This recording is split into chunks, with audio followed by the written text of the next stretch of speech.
on, guys? Oh my Godzilla back here with a very exciting Jurassic figure review for you from Jurassic World Rebirth. We have the super colossal Tyrannosaurus Rex. This figure is absolutely ginormous, even bigger than I could have imagined. And wow, is it actually a very, very beautiful figure, guys. Without further ado, let's jump right in. Oh my God!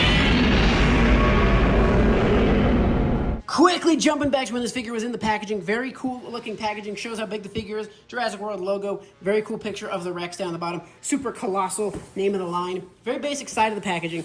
Back at the packaging, again, that sizing image. Pretty cool shot of the Rex. And then it shows that you can put figures in the mouth and then you can kind of dump them out the underside of the belly. I don't believe it comes with any of these minifigures. I think those have to be purchased separately. I think they do little tins or something of minifigures you can buy.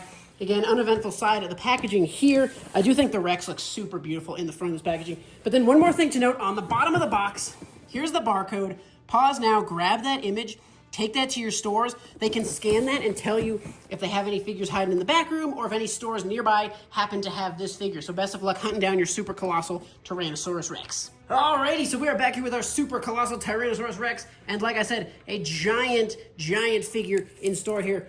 Going from tail to head, this figure's like 40 inches long from the foot to the hip.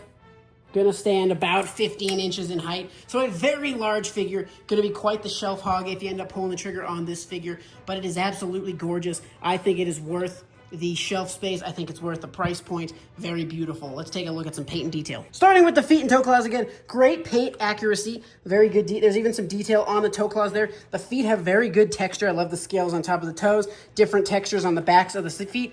Detail is not really missed anywhere. But even the bottom of the foot has some good texturing to it. Toe claws are going to be hollow. Bottom of the body is going to be pretty good, though. Moving up the leg, we do have more of that good detail, muscle definition. Very nice on this figure. And then very cool. I love the design of this new Rex in this Jurassic movie. I love the kind of stripes coming down the back.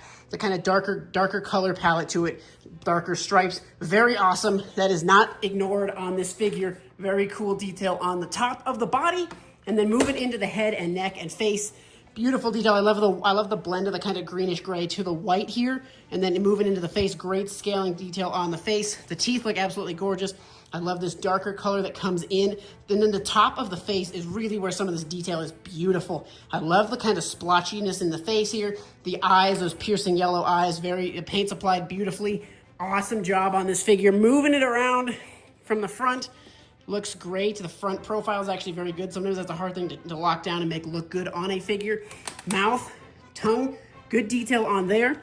Top of the mouth does have some detail as well. And obviously, that's just going to be a straight shot for those mini figures to go back into. Moving it around. Again, guys, these teeth are going to be nice and rubbery, so you're not going to hurt yourself on them if a kid's playing with it or whatever. Not going to be an issue. Hands, a little bit of a slight disappointment moment here.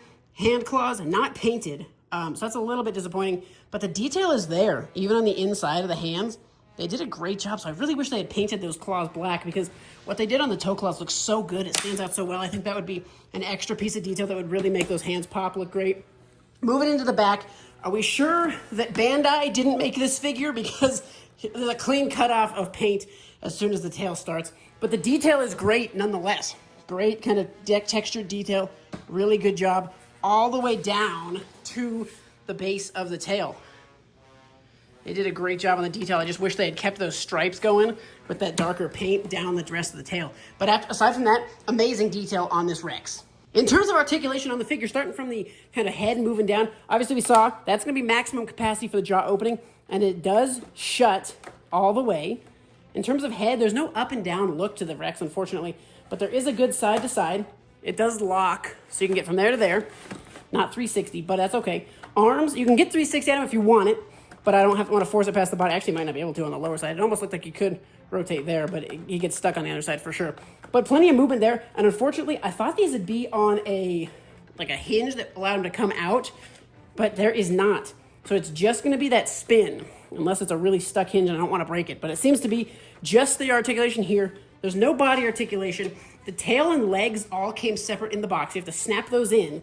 But the tail does have not really any movement on it. You can spin, but there's not really any up or down movement. You can get a little articulation, rotation on the back of the tail, so if you want to kind of change up the tail's posability, you can do that. Legs they're kind of that click articulation that we've seen. So there's a click, there's one, and there's one. So just the 3 positions for the legs. And then the feet, they're gonna swivel. Not fully, but they swivel from at here in. So not a ton of articulation. So this figure's not crazy articulate, but at least the arms and the mouth are posable. That is something that is at least very good. And how posable is the Rex himself? He can kind of go from down. He stands very well. I don't know if you can see, but that tail is actually not touching.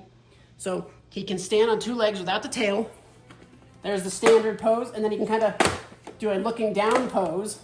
And again, very well balanced. This figure does not need his head to touch, doesn't need his tail to touch. So that's actually very impressive, the different ways you can pose this Tyrannosaurus Rex. So despite its lack of articulation, the posability is pretty good. Scaling this figure, the Jurassic line is kind of confusing to me at the moment because I don't know what lines are supposed to scale with what other lines. The only 2 figures in the Super Colossal line are the Mosasaurus and the Rex, and here's how they look, side to side. So they're going to be pretty similar in length. Seeing that, pretty similar in length. Get the camera tilted up a bit. And then in terms of height, we saw them side by side. They kind of stand pretty well. The Mosasaurus actually does this really cool thing. Review on the Mosa coming soon, but the Mosasaurus actually does a thing where it can balance on its 2 fins and then that back part of the tail over here. So nothing else is touching the ground. So that's kind of cool for posability of the Mosasaurus figure. But there's how those 2 figures scale. A few more figures to scale. Some of these I haven't opened yet because I haven't started the review yet. So they're still in the box, so you can at least get a sense. This is the tail thrash Spinosaurus, obviously significantly smaller. The Lab Lockdown Rex, I think this is one of the most gorgeous Tyrannosaurus Rex figures I've seen in a long time. But obviously significantly smaller than the Super Colossal. And then even the Rumble and Rampage Distortus Rex, going to be quite a bit smaller. I don't really think anything's designed to scale in this line aside from maybe the Mosasaurus, but even then, the Mosasaurus looks huge in this movie, so I don't even know if those 2 figures are to scale with each other. Now, I want to quickly test out the feature that is the swallowing and the spitting out from the tummy. Phrasing? Area of figures. I don't have those little Jurassic minifigures, so we're using a little Bandai Mini Godzilla figure. So, let's go ahead and test this out. We take our figure, we're going to go ahead and feed it to our Super Colossal. You can hear it clinking around down there. The cat's coming to investigate. And here's our little pouch. Open her up, and out comes the figure. So you can send some stuff that's decent size down there. I'll show you the pouch. Pouch is pretty big. And then the mouth, you can take, it's a pretty large size. You can actually see straight through there. So you could do some decent sized little figures with this little effect. Not sure how I feel about it. Not something I'd ever use. I imagine a kid would get some good entertainment out of it. But at the price point of this figure, my mind's up in the air of, would you buy it? I wouldn't buy it. I don't know if I'd spend $70 on a T-Rex that's going to get abused. I'd spend $70 on a T-Rex that's going to get reviewed and put on a shelf. But not sure if I'd want to spend that kind of money for this gimmick for a kid's toy. But as a collectible, I could be talked into it. Ladies and gentlemen, so this has been the Jurassic World Rebirth Tyrannosaurus Rex from the Super Colossal line from Mattel. Can't wait for Rebirth. I'm super excited to see this Rex in action in the film. Let me know your thoughts on this figure and on the Rebirth figures overall. What's your favorite one? I'm still having trouble deciding. I love this figure so much more than I thought, which is dangerous. But the Distortus Rex is cool. You can see I have him tucked back there. The Lab Lockdown Rex, very cool. The Tail Thrash Spino, very cool. The Mosasaurus is solid, not as cool as this Rex, though. I'm a huge fan of this figure. So, guys, let me know your thoughts on this figure in the comment section below, as well as what figures are you hunting down specially from the Rebirth line. Very excited for more stuff to keep coming out. Very excited for this, everything around this movie. Popcorn Bucket's upcoming soon. And then, obviously, July 2nd, we get the film. Very excited for that. But, guys, let me know your thoughts on everything in the comment section below. Thank you so much for watching. Stay tuned for more, and we'll see you in the next one.